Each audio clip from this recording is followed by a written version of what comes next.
Bonsoir à tous, quel plaisir de vous retrouver en ce début de semaine. Voyons ensemble les titres de ce 23h. On ouvre ce journal à Nairobi au Kenya où se tient l'un des grands rendez-vous économiques du continent, le sommet Africa Forward. Le président Alassane Ouattara y enchaîne les rencontres de haut niveau autour des enjeux économiques et des partenariats stratégiques. Ce soir, dans la Grande Côte d'Ivoire, place à la diplomatie ivoirienne. Dans une sous-région marquée par les tensions, la Côte d'Ivoire renforce son image de terre de dialogue et de stabilité. De la médiation régionale aux grands sommets internationaux, le pays entend porter la voix de l'Afrique et de sa jeunesse sur la scène mondiale. Et puis ce soir, c'est un hommage à une légende mondiale de la musique. 45 ans après sa disparition, Bob Marley continue de faire vibrer les générations. En Côte d'Ivoire comme ailleurs, artistes, fans et passionnés célèbrent l'héritage du roi du reggae, symbole de paix, d'unité et d'engagement.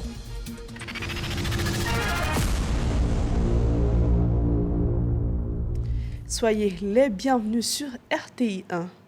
Nairobi, au cœur des grands enjeux africains, le sommet Africa Forward se tient dans la capitale kenyane et à ce grand événement, plus de 30 chefs d'État prennent part aux échanges.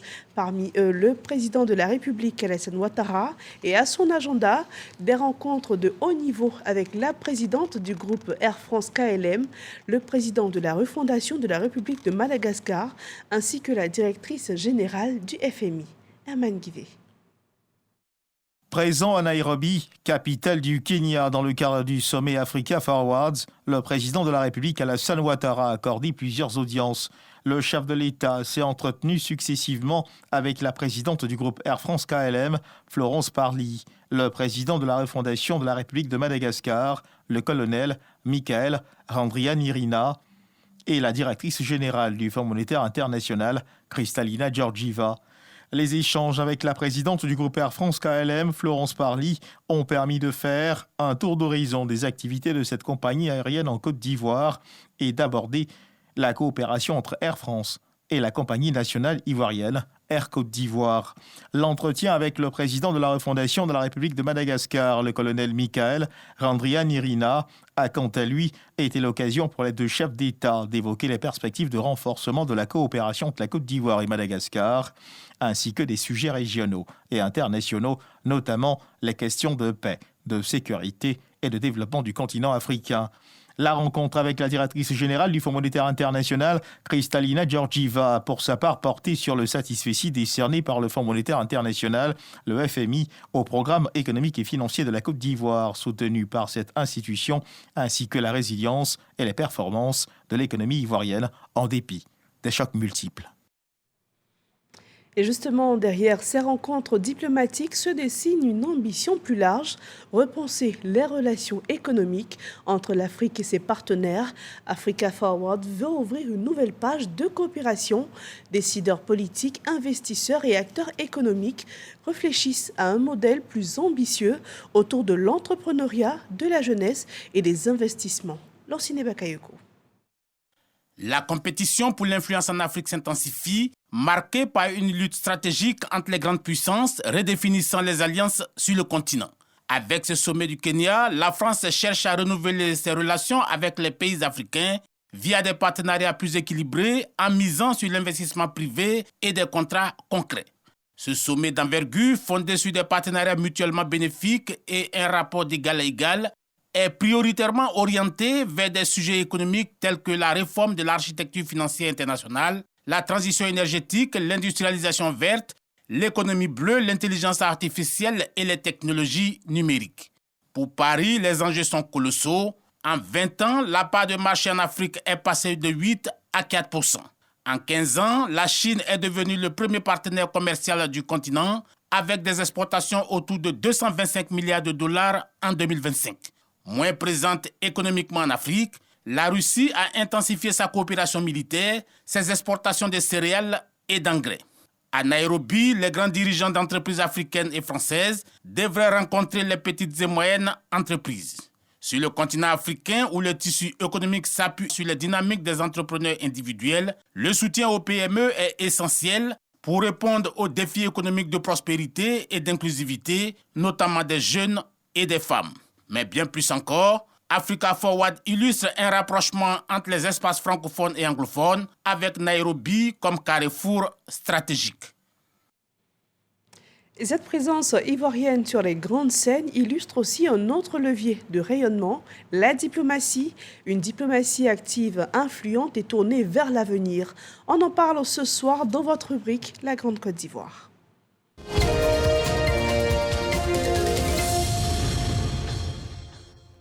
Nation de dialogue, la Côte d'Ivoire multiplie depuis l'avènement du président Alassane Ouattara les initiatives en faveur de la paix, de la coopération et du rapprochement entre les peuples.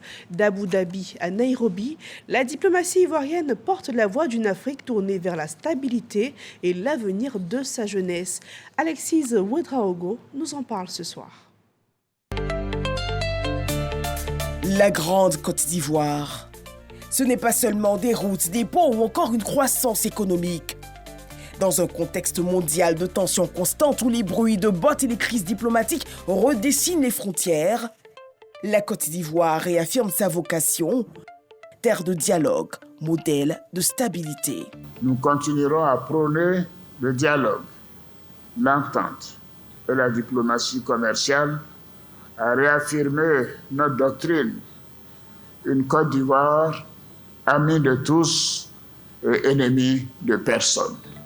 C'est l'une des signatures de son accession à la tête de l'État. Repositionner la Côte d'Ivoire sur la scène internationale.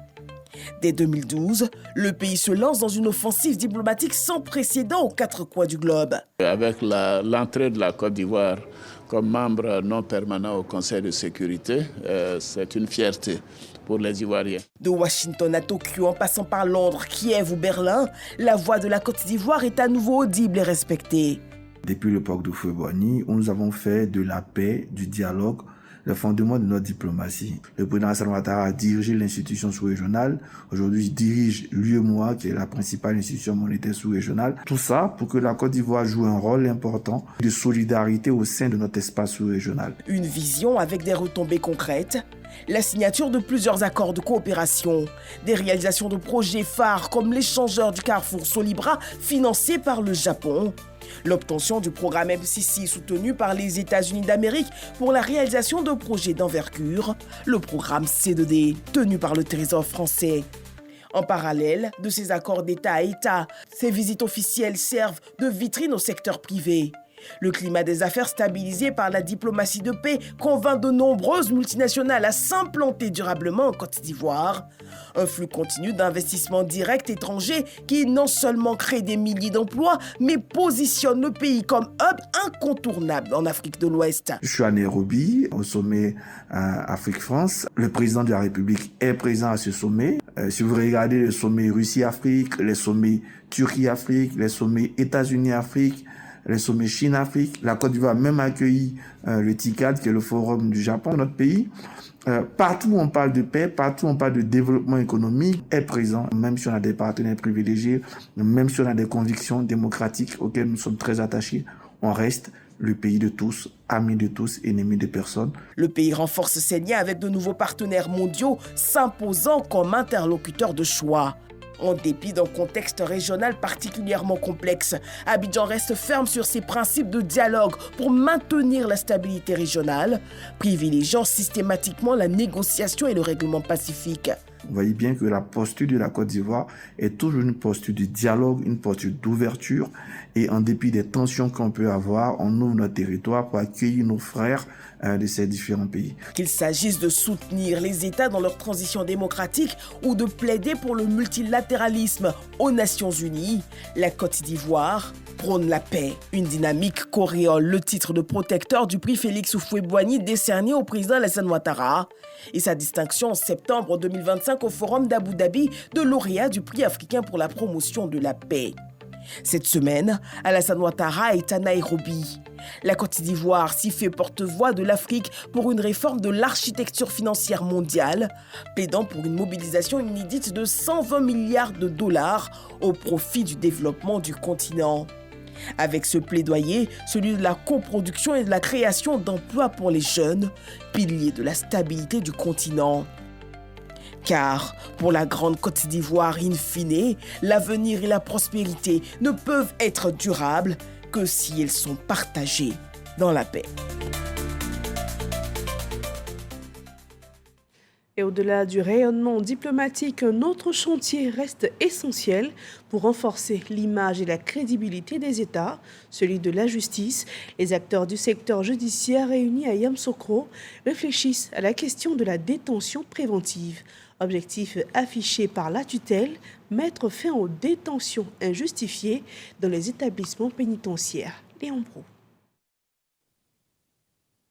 Le garde des Sceaux, ministre de la Justice et des Droits de l'Homme sans langue de bois face aux acteurs de la chaîne pénale. Plus de détentions injustifiées dans le système judiciaire ivoirien pour compter de ce conclave. Des sanctions disciplinaires seront prises chaque fois que cela sera nécessaire, sans préjudice des poursuites pénales prévues par les textes. Le dire est moins une menace qu'un rappel pressant à l'exigence de responsabilité et de redevabilité. Sur les raisons de ce combat, le ministre de la Justice dépeint 3 cas de détention irrégulière révélés par les inspections de février et mars dernier dans certaines prisons. Des personnes qui attendent leur jugement au-delà des délais légaux, celles encore à détenus malgré une décision de relax ou la purgation de leur peine.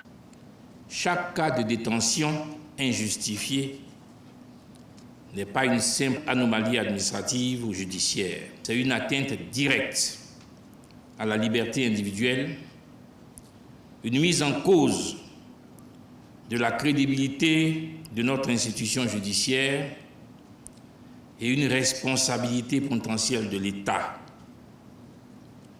C'est aussi et surtout une injustice faite à un usager.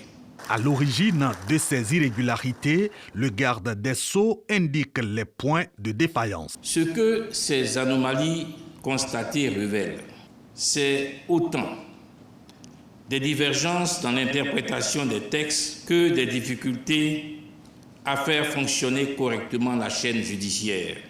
Et d'engager chefs de cour et de tribunaux, procureurs et avocats généraux, délégués régionaux et chefs d'établissements pénitentiaires à lever ces obstacles, le ministre de la Justice dit la détermination du gouvernement à adresser la question du financement des procès et partant celle de la détention préventive.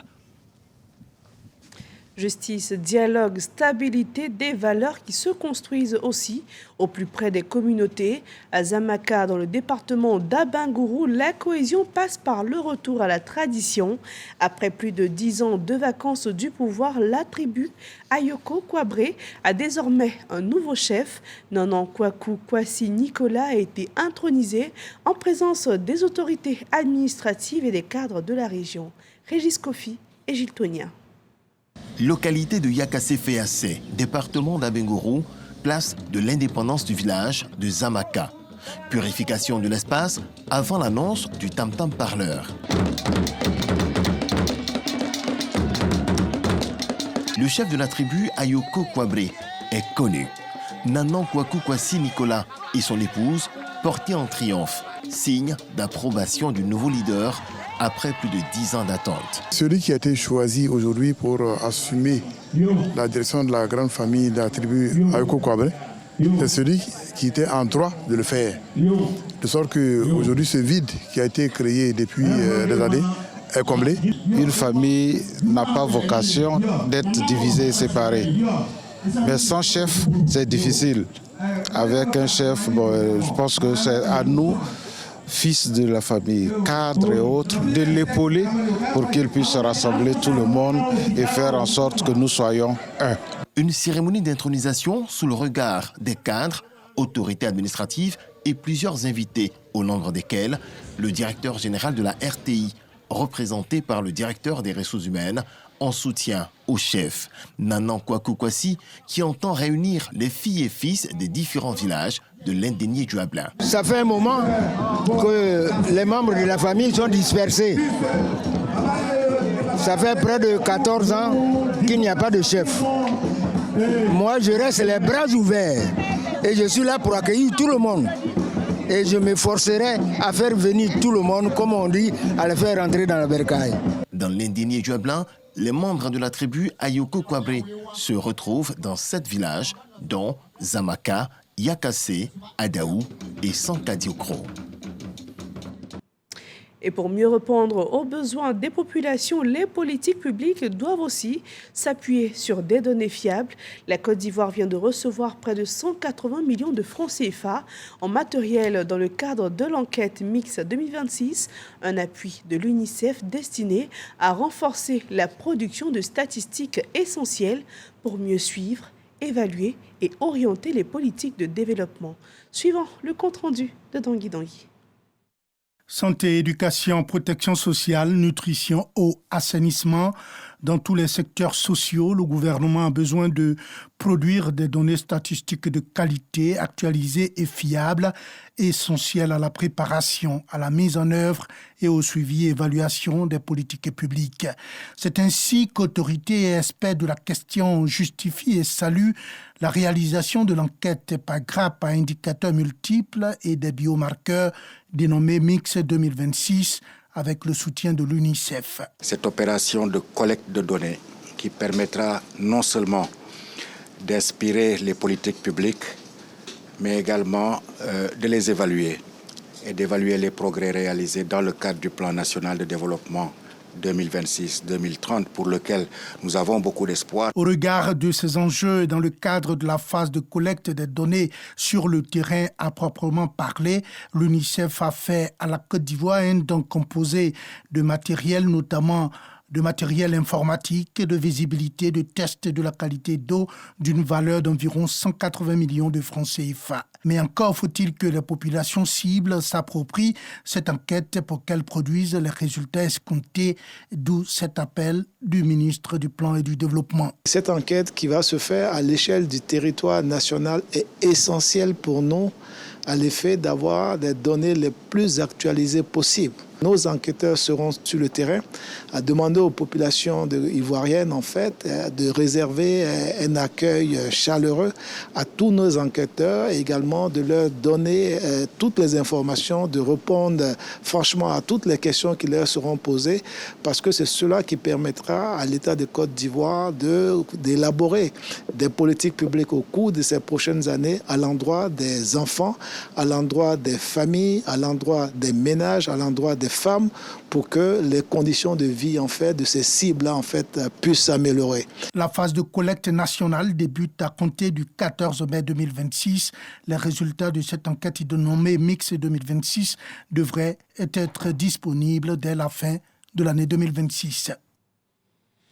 Voilà, des données pour mieux planifier le développement. Justement, c'est aussi l'objectif affiché dans le nord du pays. Le Conseil régional du Poro a tenu sa première réunion de l'année 2026. À mi-mandat, les élus mettent en avant plusieurs projets réalisés depuis 2023 et affichent leur volonté d'accélérer davantage le développement de la région. Ami Sissoko. Au centre culturel de Korogo, le Conseil régional du Poro tient sa première réunion de l'année 2026. Présidée par le ministre Fidel Sarasoro, la session a porté sur l'adoption du compte administratif 2025 et le bilan des actions engagées depuis 2023. En 2 ans, 98 chantiers ont été lancés et 220 projets initiés, générant plus de 6600 emplois. Nous avions mis l'accent sur un certain nombre de sujets, un sujet d'importance. Première, c'était la formation des jeunes et l'employabilité. Nous avons également mis l'accent sur les services sociaux de base, c'est-à-dire tout ce qui est santé, éducation. Nous avions mis l'accent également sur l'environnement et la production agricole. À mi-parcours, nous sommes globalement satisfaits de ce que nous avons pu réaliser. Évidemment, il y a beaucoup qui reste à faire et c'est pour cela que nous avons un plan d'action pour le reste de cette année déjà 2026 et aller bien au-delà. Une dynamique que le Conseil régional entend renforcer encore. Le nouveau plan d'action mise notamment sur le tourisme régional et la nutrition dans les cantines scolaires. Pour ce qui concerne 2026 en particulier, nous allons mettre l'accent sur la nutrition, les cantines scolaires et s'assurer que nous puissions véritablement faire des cantines scolaires un vecteur de promotion de la nutrition, promotion de la santé, promotion de l'agriculture et surtout faire en sorte que ce soit un mécanisme par lequel nous encourageons la scolarisation. Des avancées qui laissent entrevoir de nouvelles perspectives pour la région du Poro, engagée dans une dynamique de développement soutenue. Et pour soutenir cette dynamique sur l'ensemble du territoire, l'administration entend renforcer l'efficacité de ses services de proximité. Un conclave consacré aux directions régionales de la fonction publique s'est ouvert du côté de Yamoussoukro. 3 jours de travaux pour évaluer leur fonctionnement et réfléchir aux pistes d'amélioration. Kadar Sogodogo. En 2021, le ministère d'État, ministère de la fonction publique et de la modernisation de l'administration engageait le processus de positionnement des directions régionales. 5 années après, Anne-Désirée Ouloto et ses collaborateurs sont à Yamoussoukro pour un bilan. Ici, il sera également question de performance des directions régionales, d'efficacité de l'action administrative territoriale et de modernisation des services extérieurs avec en ligne de mire un service public de qualité.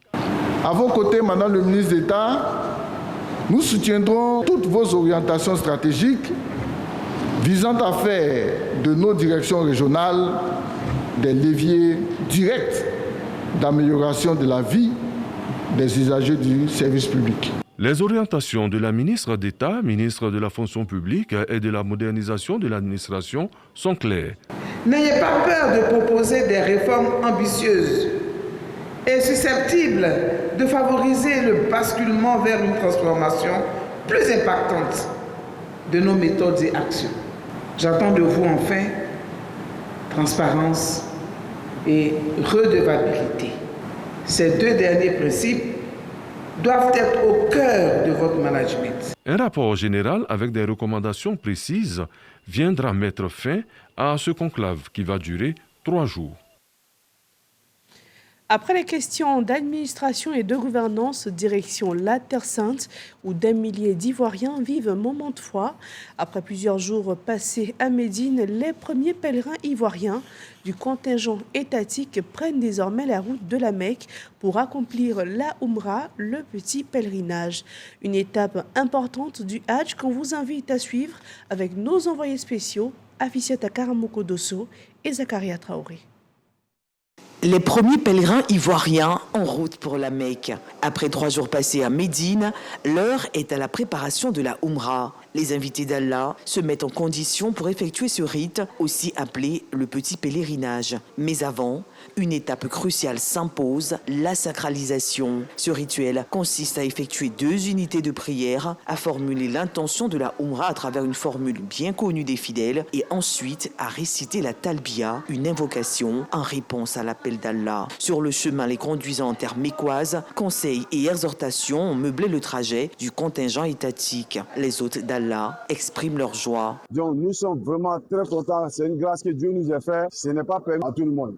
Nous sommes très honorés, surtout pour l'accueil qu'on réserve à tous les pèlerins ivoiriens. Surtout, et vraiment, il faut dire que cette chance-là, tout le monde ne l'a pas. Les autorités se disent prêtes à accompagner les pèlerins durant ce voyage spirituel. Nous sommes là, à leur côté, du début du pèlerinage jusqu'à la fin. Nous serons toujours là pour nous assurer que tout se passe très bien et qu'ils exécutent cet important pilier de l'islam dans les meilleures conditions possibles. Vu cet engouement, vu des pèlerins qui arrivent de Médine avec des visages rayonnants, nous voulons les rassurer pour dire que toutes les dispositions sont prises pour leur faciliter l'accomplissement de ces rites-là. L'arrivée des pèlerins à la Mecque donne le top départ du Hajj 2026 avec l'accomplissement de la Umrah, une étape majeure dans le Tamatou, le type de pèlerinage appliqué par la communauté musulmane ivoirienne.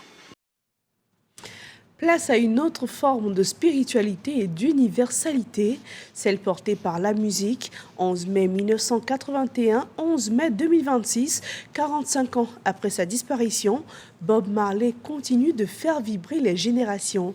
Icône mondiale du reggae, symbole de paix, d'unité et de justice sociale, l'artiste jamaïcain reste une source d'inspiration partout dans le monde, y compris ici en Côte d'Ivoire. Nous Sangaré nous propose cet hommage. Village Rasta, commune de Port-Boué. Diama Rasta est une passionnée de la musique de Bob Marley. Ce 11 mai, date anniversaire de la disparition de l'icône du reggae, représente pour elle une opportunité de faire de bonnes affaires à travers la vente de gadgets à l'effigie de l'artiste. Les 11 mai, je vends plus qu'avant. C'est un jour spécial pour nous. C'est un jour spécial pour les adeptes du reggae et les gens qui viennent d'ailleurs, ils viennent tous payer aussi. Tout le monde veut acheter, au moins ils veulent voir un peu de rouge, jaune, vert. Ouais. C'est l'amour de Bob Marley qui nous fait vendre comme ça. Le 11 mai reste une date mémorable pour les adeptes du reggae et surtout pour les fans de celui qui fut le porte-étendard de cette musique. Bob Marley. C'est en effet le 11 mai 1981 que l'artiste a rangé le micro. 45 ans après son départ, il demeure toujours dans les esprits et dans les cœurs.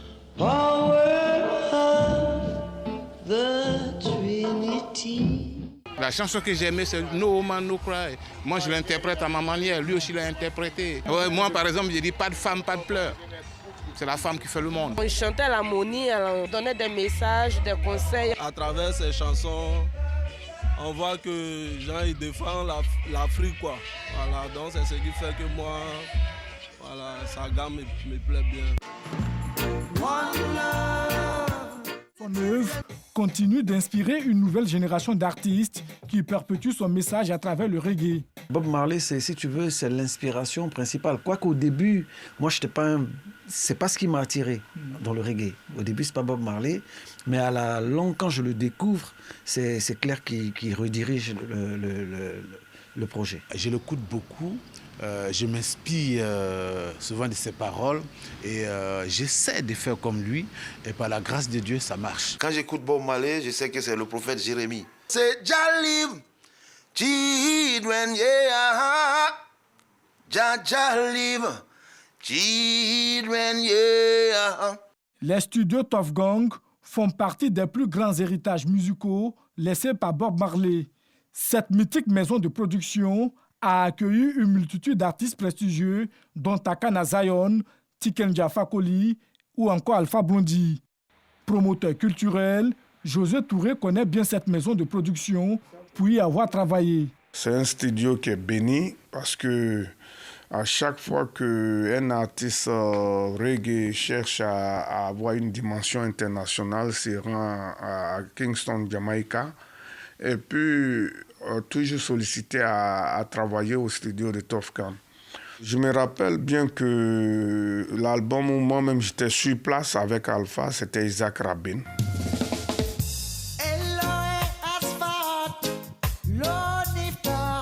Tikenja, je pense que Manjécratie est sorti de Tough Gang. Allez dire aux hommes politiques, ils enlèvent nos noms dans les business. La sonorité de Tough Gang, c'est une sonorité qui est recherchée et non qui s'impose. D'ailleurs, parce que tu ne vas pas sortir de là sans vraiment avoir la musique de base reggae que tu veux entendre, c'est-à-dire drum and bass. You know? Parmi ses œuvres les plus marquantes, l'album Legend, sorti en 1984, 3 ans après sa mort, reste un phénomène mondial. À lui seul, il s'est écoulé à plusieurs dizaines de millions d'exemplaires, faisant de lui l'album reggae le plus vendu de l'histoire. C'est une suite logique. Pendant qu'il était vivant, qu'il a sorti les projets, ils étaient encore en train de se vendre.